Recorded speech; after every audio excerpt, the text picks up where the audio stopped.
Dragon Silver, Wizard Gold. Book 1 in the Varthien Saga by Kris Sihto. Chapter 7. Power. 653 OM Tarandir. Year of the Leaping Rabbit. Norman's Tower. Susie moved to the window to look out of it. Norman, only a second before lost deep in the ancient text spread out before him, looked up in surprise. The cat normally saved its energy by remaining stock still, especially after trips like the one it had taken the night before.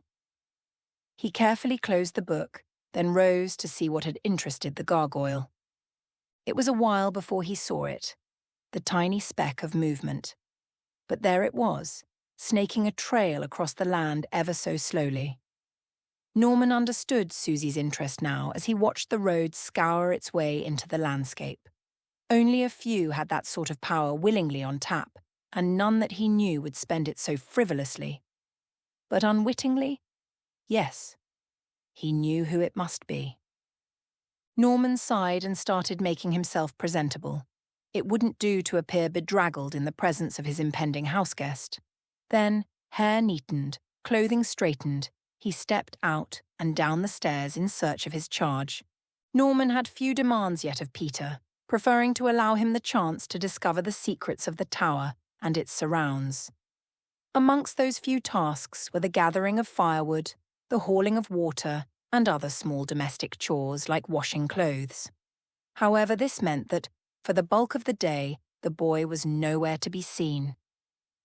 The wizard closed his eyes and breathed in deeply, waiting for the small, sharp, clean ache in the back of his nose that always reminded him, conflictingly, of winter and getting a noseful of water at the beach. He focused on locating the bright flicker of the boy's life essence. The boy remained unseen.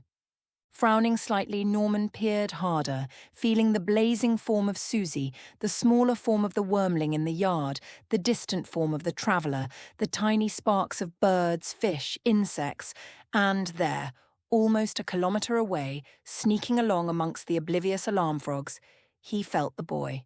It was faint, just a shadow of a form, but there he was. Norman felt pride welling up inside of him that this boy, only 2 weeks into his apprenticeship, had already learned to hide himself from the eyes of others. Far from being a use of magic, this was a suppression of it, and a tool that few ever mastered. The boy truly was his father's son. Then, eyes still closed, Norman waited for the smell of burning hair, acrid and pungent. The swift feeling of constriction around his chest prompted him then to open his eyes. And there stood the boy, his back to him, softly placing his foot into the water next to the large alarm frog, only millimetres from his leg. "Home now," Norman said into the silence, and Peter was caught surprised and off balance. As he missed his footing, he came tumbling down, soaked, and the alarm frog was startled into peals of high-pitched warbling. Moments later, all the frogs nearby had started up their wail, making Norman's shouts impossible to decipher. But Peter had heard the message, and thinking himself in some sort of trouble, he hightailed it past the wizard towards the tower. Felicity, tired and stumbling, heard the unearthly cries and hurried her pace, her heart beating frantically in her heaving chest. Her fears for herself abated, and now she only felt fear for her son, as visions of him being tormented by the creatures making the noise filled her mind. The more she thought of this, the more she hurried, until suddenly she was running. Norman had been prepared to wander back at a leisurely pace, but a blast of wild magical energy rippling through the landscape rocked over him, leaving him with the cloying perfume smell of rotting roses filling his nose and making him feel sick to the stomach. The landscape warped around him, drawn in towards the source of the magic. The shadows deepened and seemed to reach for him with tendrilled fingers, subtly menacing. Sweat broke out on his brow and his stomach roiled as he fought the wave of fear crashing around him.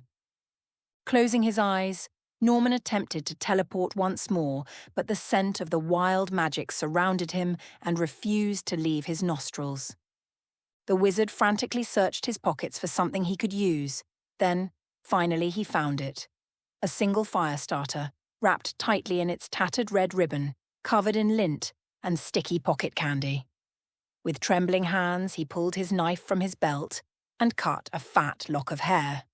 Then, in a maneuver that he hadn't performed in many years, he lit the hair and breathed in the smell.